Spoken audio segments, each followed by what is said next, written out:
Ang anak ni Vic Soto, na si Paulina, ay nagsulat ng isang hopeful note tungkol sa kanyang bagong kabanata sa buhay. Sa Instagram noong Miyerkules, July 17, nag-upload si Paulina ng isang cute na larawan niya kasama ang kanyang anak na babae.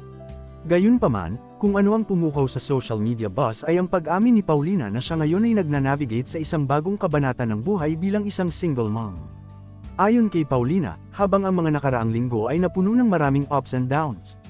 Alam niyang dapat magpatuloy ang buhay, na nakakuha ng mga positibong komento, aniya, navigating a new life chapter as a single mom. It's been a crazy last few weeks with lots of ups and downs, but life goes on. Thankful for what the past 10 years have given me, my beautiful daughter. Now on to better things. Ikinasal sila noong New Year's Day, January 1, 2017 sa Pico de Loro Beach and Country Club sa Batangas. Winelcome nila ang kanilang anak na si Sachi Brielle noong September 7, 2020.